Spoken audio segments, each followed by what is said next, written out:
Hey, what's up, guys? It's Sports Blitz here, and we're back with some more NFL record predictions. Today, we've got the AFC West, doing the Raiders, Chargers, Chiefs, and Broncos.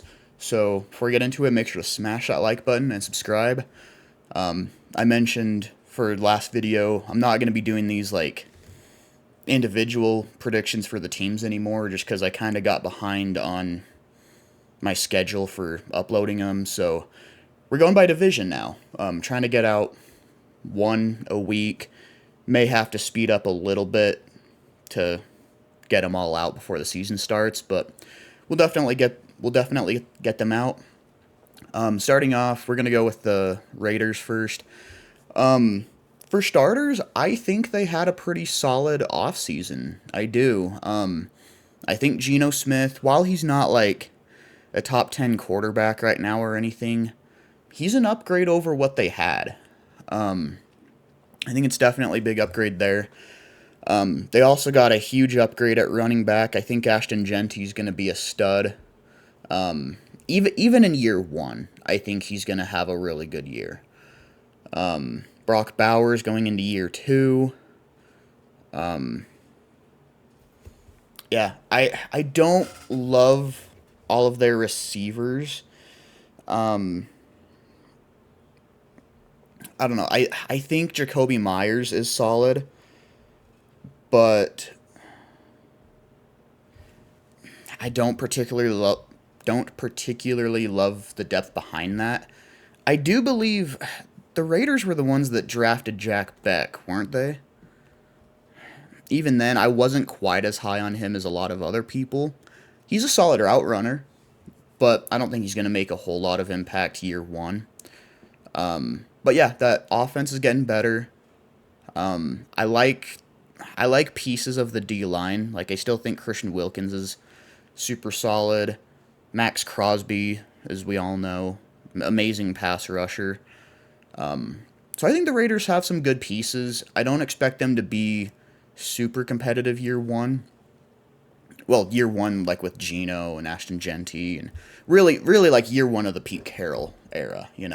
But I think they're gonna get better. I think they're on a good path. So starting off, they're opening the season at the Patriots. Unfortunately, I think the Patriots are also a team that had a really good offseason.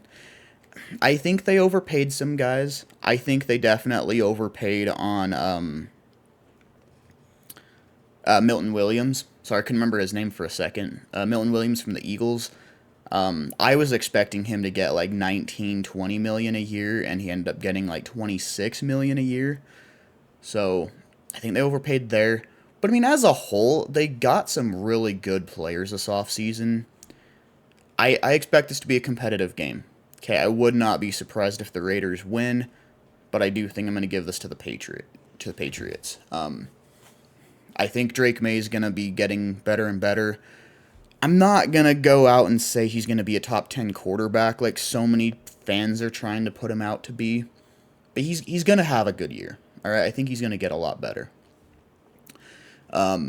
Week 2, playing at home against the Chargers. It is prime time. I don't actually think the Chargers are going to sweep the Raiders this year. I feel like they're usually pretty competitive games. I'm going to go ahead and say they split. The Raiders win this first one, Chargers win the second one. So there we go for that. Week 3, that Commanders game is tough. I think the Commanders are a really good team. Jaden Daniels, I'm not expecting a sophomore slump from Daniels. I'm really not. I know so many people are trying to put it out there that he's gonna have a CJ Stroud type of decline. I don't really expect that here. So I am gonna go Commanders. I think that could be a sneaky competitive game though. I really do. I think that could be fun. Week 4, playing the Bears. If there's any Bears fans watching this, they're probably going to get kind of upset that I'm doing this, Because I originally had the Bears winning this game, but honestly, the more I think about it, I think the Raiders pull it off. Because, yeah, while Caleb Williams is going to be taking a step forward this year, I don't think it's going to be a giant step forward. And I don't entirely love the Bears' run game. I feel like the Raiders will be able to stop it pretty well. And honestly, I feel like this is going to be one of those situations that the Raiders really, really start to figure out their run game a lot better, and Genty has his first, like, dominant rushing game of the season.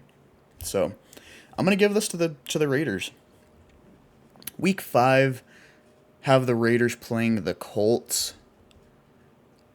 That one's tough. I'm going to say I don't love the Colts quarterback situation. I still think Richardson's going to be the guy. All right, I do. I don't know what to expect with him because he's flashed. He's looked really good at times, but I mean, man, he's also looked absolutely atrocious at times. I'm gonna go Raiders for this one too. Week 6, Titans at the Raiders. Look, I like Cam Ward. He was my very clear, and probably everybody's very clear quarterback one in this class. But I mean, rookie year for the Titans in a really, really bad situation there. I don't like the Titans' chances there. I'm going Raiders. Then they're playing the Chiefs at home. I'm taking the Chiefs right there. I'm going to be honest. I feel like the Raiders can split with the Chiefs too. Especially you consider playing again week 18. By then, Chiefs are probably going to have playoffs locked down already. So probably no Patrick Mahomes.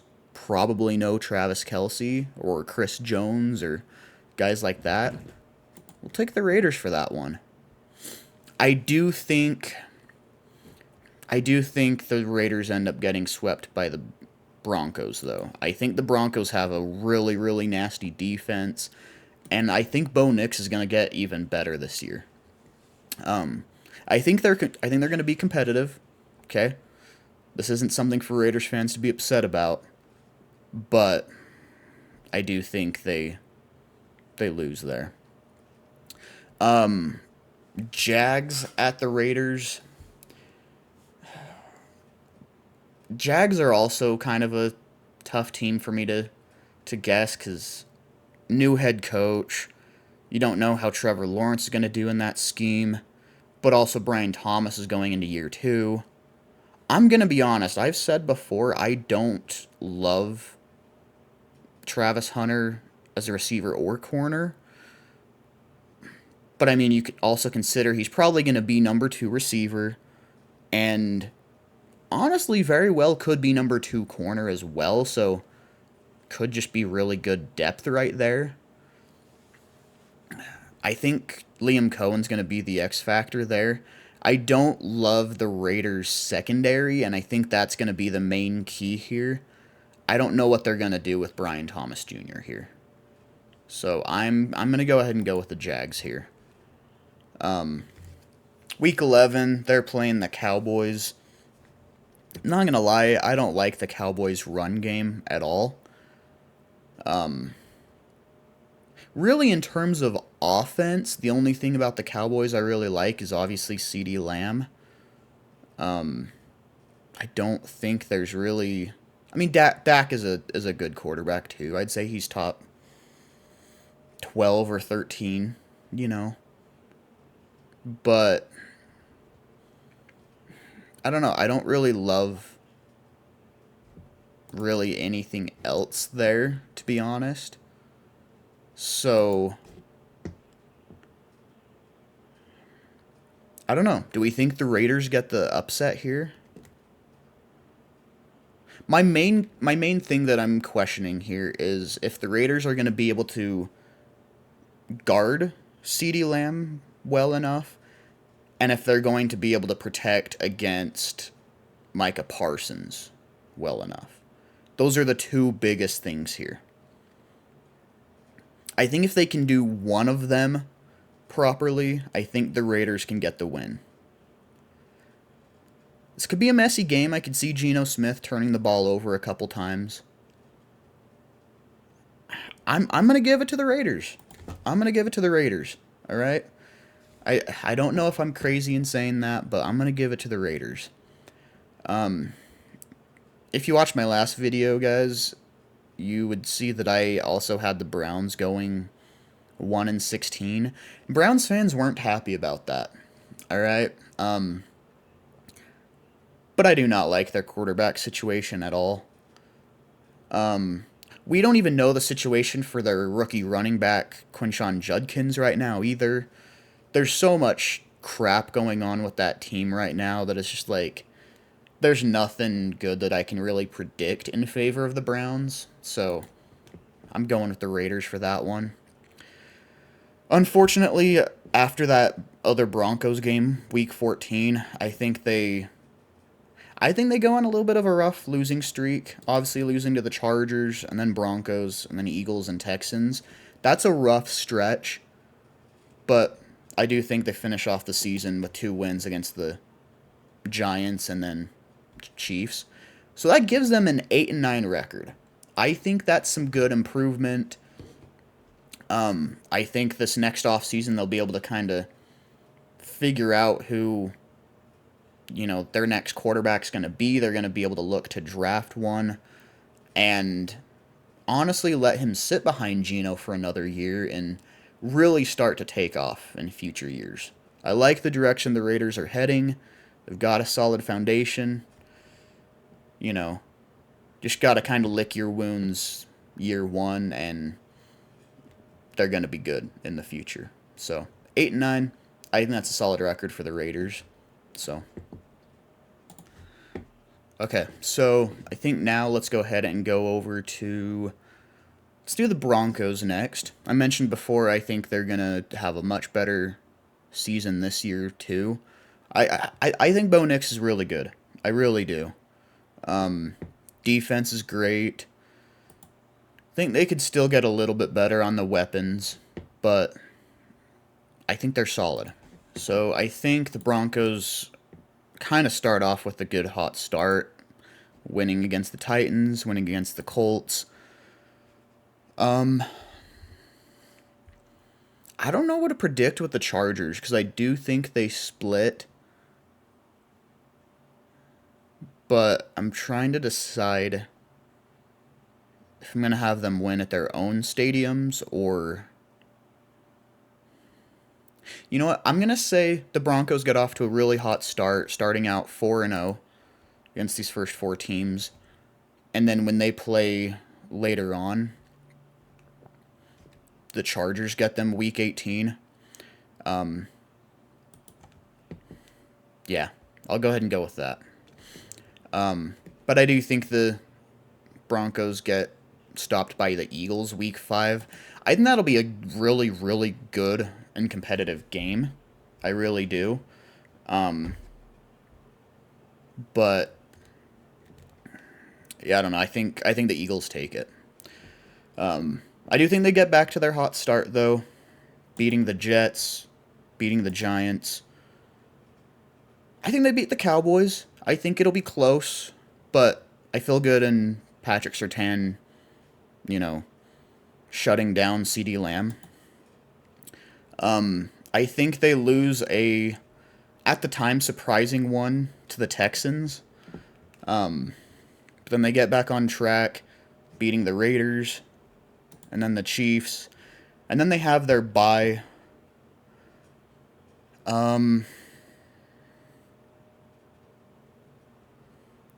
Let's see, Commanders. I'm gonna say they beat the Commanders here. I'll say they lose a shocker to the Packers, beat the Jags, and then lose to the Chiefs. So overall, that gives the Broncos a 12-5 record, and obviously into the playoffs. So another good season for the Broncos. Bo Nix is getting even better. Broncos are getting good. Okay, so I think now let's go ahead and let's do the Chargers. Starting off, looks like this is actually going to be, I guess it wouldn't be the season opener, it'd be the second game of the season. At home against the Chiefs, so prime time. I'm going to say, I don't think the Chargers start off with an 0-3 divisional record. Let's give this one to the Chargers. I think they beat the Giants. I don't like where the Giants are this year. I really don't. I think they actually beat the Commanders. I don't think the Commanders end up sweeping this division. They beat the Dolphins. They beat the Colts. Vikings are a hard one for me to predict because, J.J. McCarthy's basically a rookie. He still has yet to play an NFL snap. This is going to be week 8, but it's hard to predict where he's going to be at this point. Plus, the Chargers have a good defense. They've got a really, really good defense. I'm going to give this one to the Chargers, but I guess I wouldn't be shocked if the Vikings pull it off. They beat the Titans. I say they lose a surprising one to the Steelers. They lose a surprising one to the Jags. Come back from the bye and beat the Raiders. I think they win a surprising one to the Eagles. The Eagles aren't going to win every single game. Alright, they're going to be really good, but they're not going to win every single game. But then they lose to the Chiefs. I think they actually end up losing to the Cowboys. I don't think the Cowboys are going to be like an awful team this year. But then Texans.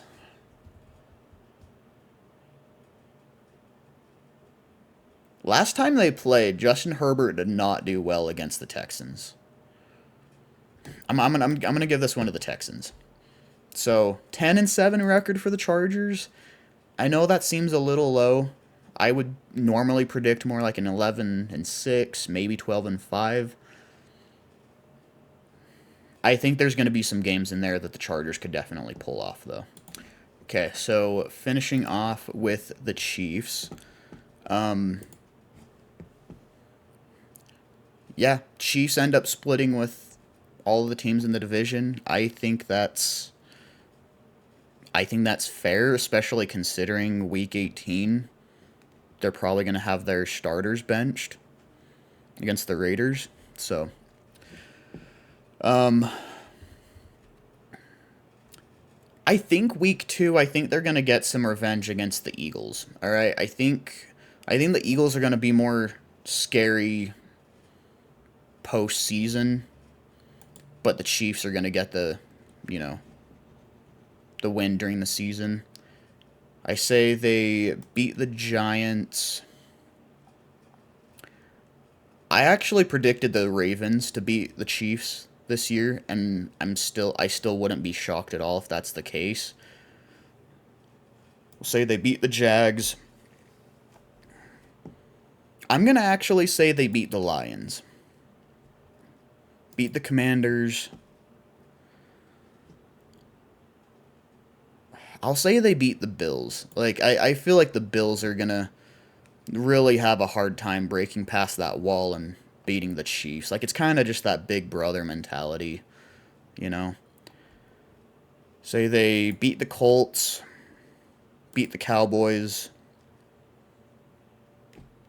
Say they beat the Texans, and obviously they beat the Titans. So 13-4 for the Kansas City Chiefs. So they end up winning their division. Broncos take second with 12-5. Chargers 10-7. Raiders 8-9. So this is a tough division altogether. There's really not a weak team in this division right now. Raiders are on the uprise. Broncos are on the uprise. Chargers are on the uprise. Chiefs have been at this high level. I mean, that's a good division. So, I don't think any fan of any of these teams should be upset about these results. So, let me know your thoughts in the comments section below. Again, make sure to smash that like button and subscribe, and I'll see you next time. Later.